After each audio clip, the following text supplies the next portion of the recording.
قبول سمجھتے ہیں، مطلب کہ آپ اس کو غلط نہیں سمجھتے. میں نے بس آپ سے یہ پوچھنا تھا کہ یہ جو غیر خدا سے مدد مانگنا ہے، اس میں صرف انبیاء اور انبیاء اور اہل بیت ہی صرف انکلوڈیڈ ہیں، یا اس کے علاوہ اب جس طرح ہمارے اہل سنت میں اب غوث پاک اور ان چیزوں کے لحاظ سے بہت زیادہ جو ہیں وہ ایمبیگوٹیز بھی ہیں اور بہت زیادہ جو ہے کہانیاں مشہور ہیں، جس کی وجہ سے بہت زیادہ جو ہے وہ بہت زیادہ پرابلم ہوتی ہے. تو اس لحاظ سے مجھے تو یہی لگتا ہے کہ آپ کا پوائنٹ آف ویو یہی ہے کہ آپ صرف اہل بیت اور انبیاء کے علاوہ آپ اس کو جائز نہیں سمجھتے. کیا یہ ٹھیک ہے؟ دیکھیں، اگر آپ کے لیے ثابت ہو جائے، ٹھیک ہے نا، کہ کوئی شخص آپ کا ہیلپ کر سکتا ہے تو آپ اس سے مدد مانگ سکتے ہیں، چاہے وہ کافر ہی کیوں نہ ہو. ٹھیک ہے، کافر ہی کیوں، اس سے کوئی منع نہیں ہے. لیکن دیکھیں، کیا یہ لوگ مدد کر سکتے ہیں نہیں کر سکتے؟ صوفی حضرات یہ کوئی آپ کا کوئی مدد نہیں کر سکتے، صوفی لوگ جو ہیں. اور پھر بدعتیوں کی جو تعظیم ہے، تکریم ہے، ان سے مدد مانگنا، ان کی تکریم ہوتی ہے، ان کی تعظیم ہوتی ہے، ان کا احترام ہوتا ہے. تو یہ بذات خود بہت شدت سے حرام ہے کہ اہل بدعت کی آپ تعظیم تکریم نہیں کر سکتے. اہل بدعت کو ان کا احترام کرنا شدت سے حرام ہے. لذا آپ اللہ اور رسول صلی اللہ علیہ وآلہ وسلم سے مدد مانگیں. اگر کوئی ایسا آپ کو دنیا میں ایسا شخص ملتا ہے جو آپ کی مدد کر سکتا ہے، بھائی کافر ہے، یہودی ہے، نصرانی ہے، اس کی تعظیم کیے بغیر، اس کا تکریم کیے بغیر، ریلیجس رسپیکٹ دیے بغیر اگر اس سے مدد لے سکے، اس میں کوئی حرام نہیں ہے، آپ مدد لے لیں. آپ کوریا میں رہتے ہیں، ادھر بہت سارے لوگ ہوں گے نا. کوئی اگر ادھر کورین کوئی آدمی ہے، وہ تعویذ لکھتا ہے، بھائی کورین، ویسے کوریا میں یہ بلیک میجک وغیرہ بہت ہوتا ہے. یہ کورین لوگ اس میں بہت عقیدہ رکھتے ہیں، جو کورین سوسائٹی ہے، جو رورل ایریاز ہیں وہاں پہ میں نے بھی سنا ہوتا ہے یہ چیز. تو بلیک میجک تو حرام ہے، لیکن اگر کوئی ایسی چیز وہ دے سکتا ہے آپ کو، آپ اسے لے سکتے ہیں. کوئی مردہ ہو، دیکھیں کوئی مردہ اگر غیر مسلم ہے، غیر مومن ہے، وہ مدد کر سکتا ہے، یہ ہمارے لیے ثابت ہے، کیونکہ وہ عذاب میں ہوتا ہے نا. وہ کیا مدد کر سکیں گے آپ؟ وہ عذاب میں ہیں، اس لیے ان سے مدد نہیں لے سکتے. لیکن اگر کوئی ایسا شخص ہے، مثلا وہ فرض کریں وہ ارواح کا احضار کر سکتا ہے، ٹھیک ہے نا، میں مردوں کے ارواح کو، یہ ایسے عملیات ہوتے ہیں جن کی وجہ سے آپ مردوں سے کانٹیکٹ کر سکتے ہیں، ان کو احضار کر سکتے ہیں. اگر آپ نے حاضر کر دی کسی مردے کی روح کو اور وہ مردہ کافر ہے، اگر آپ نے اس سے سوال کیا، کچھ اس جواب دے رہا ہے، یہ ایک طرح سے اس سے مدد لینا ہوتا ہے نا. یہ بذات خود حرام نہیں ہے، یعنی یہ بذات خود حرام نہیں ہے. لیکن بات یہ ہے کہ کافر اور فاسق اور فاجر لوگوں کے مردے، صوفیوں کے مردے جو ہوتے ہیں، یہ آپ کو مدد نہیں دے سکتے. اور ریلیجن میں، اسلام میں بھی اس کی کوئی وہ نہیں ہے کہ آپ ان سے مدد لے لیں. ٹھیک ہے نا. ائمہ اطہار علیہ السلام سے شہادت کے بعد، رسول اللہ صلی اللہ علیہ وسلم سے شہادت کے بعد، ملائکہ سے مدد لینا یہ احادیث میں موجود ہے کہ آپ ان سے مدد لے سکتے ہیں. ٹھیک ہے، اور ترغیب بھی ہے کہ مدد لے لیں ان سے. لیکن کافروں کی تو ممانعت تو نہیں کہ آپ کافر سے مدد لے لیں، لیکن یہ احادیث، روایات، آیات قرآن میں بہت ہے کہ یہ جو ہیں یہ عذاب میں ہیں اور یہ اللہ کے بارگاہ سے مردود ہیں.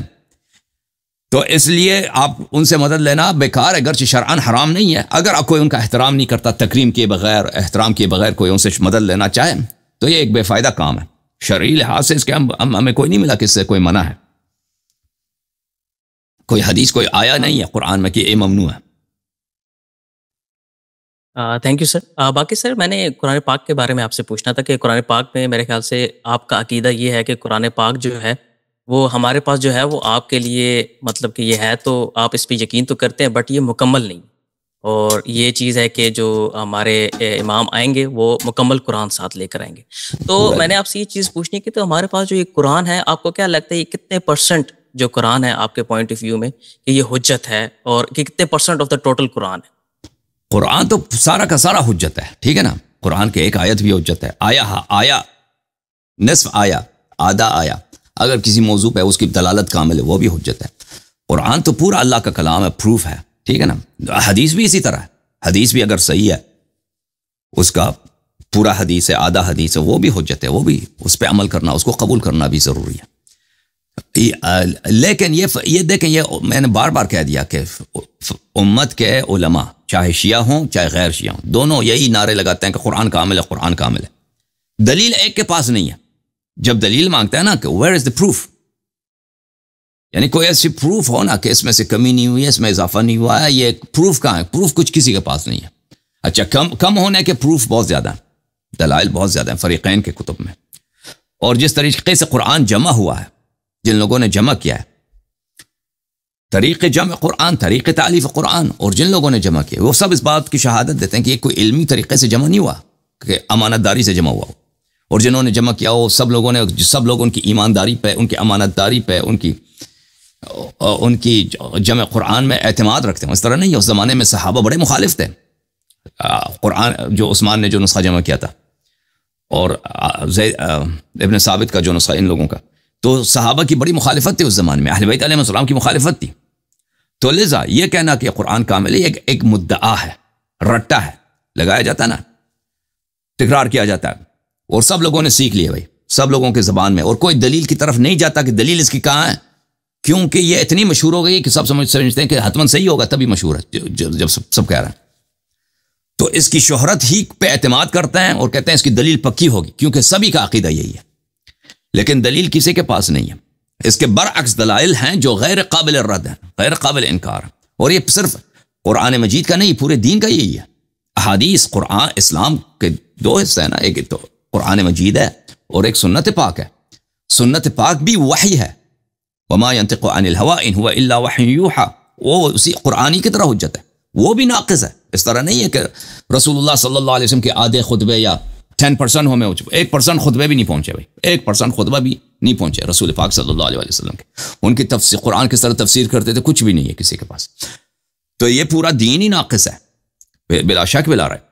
اچھا، تو کیا رسول اللہ صلی اللہ علیہ وسلم نے اس کے لیے کیا اہتمام کیا تھا؟ کیونکہ ان کو تو اللہ کو تو پتہ ہے نا کہ دین کو پروٹیکٹ کرنا ہے اور اس کو سیف گارڈ کرنا ہے، اس کی محافظت کرنا ہے، اور قیامت تک اس کو بغیر کسی آلٹریشن کے، بغیر کسی اضافہ اور حذف کے اس کے لیے کیا جائے۔ اللہ اور رسول صلی اللہ علیہ وسلم نے کوئی اہتمام ہی نہیں کیا بھائی، ان کو پتہ ہے کہ پہلے بھی دینوں کے ساتھ یہی ہوا، تورات، انجیل اور باقی انبیاء کی سنتوں کو چینج کیا، ان کی کتابوں کو چینج کیا گیا، اور نبی صلی اللہ علیہ وسلم بھی اپنے امت کو بتاتے رہے کہ تم انہی کے نقش قدم پہ چلو گے، اور پھر انہوں نے خود کچھ نہیں کیا کہ میں اپنی دین کی حفاظت کے لیے کیا کروں۔ تو یہ نقطہ نظر یہ ہے کہ انہوں نے دین کے لیے جو بہت ہی مضبوط طریقہ ہے، سنت بھی محفوظ رہے اور قرآن بھی محفوظ رہے، کہ انہی جیسا معصوم ہمیشہ اس دنیا میں ہو، انہی کا وارث موجود ہو، جو اللہ کی جانب سے نبی صلی اللہ علیہ وسلم کی طرف وارث ہے، معصوم ہے، اور حامل ہے کتاب، اور حامل ہے سنت، اور سب تمام معارف اور علوم کا حامل ہے۔ تو یہ قرآن محفوظ ہے، سب کچھ محفوظ ہے۔ اب موجودہ قرآن کے کتنی فیصد اصلی قرآن کی وہ کیری کرتا ہے، اس میں موجود ہے، ٹھیک ہے نا؟ تو اگر آپ بخاری مسلم میں چلے جائیں، عبداللہ بن مسعود نہیں، ابی بن کعب، عمر بن الخطاب اور عبداللہ بن عباس، ان لوگوں کے اقوال دیکھیں تو 90% قرآن کا چلا گیا ضائع، 90%۔ لیکن یہ ہم اس بات کو نہیں مانتے، یہ غلط بات ہے، یہ درست نہیں، اس کے دلائل بہت زیادہ ہیں، کتنا زیادہ ساقط نہیں ہے، اس سے کم تر ساقط ہے، لیکن کتنا ہے ہمیں دقیق نہیں معلوم، آدھا ہے، آدھا سے زیادہ ہے، آدھا سے کم ہے، اللہ جانتا ہے، ٹھیک ہے نا؟ ہمیں نہیں معلوم۔ اور قرآن کی ترتیب تو بالکل انہوں نے چینج کر دیا صحابہ کرام نے، وہ بھی ثابت ہے۔ جی سر۔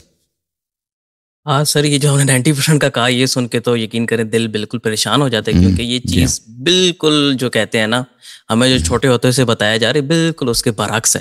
تو باقی دیکھیں، جو ایک اور میں نے آپ سے چیز پوچھی تھی، حضرت عبد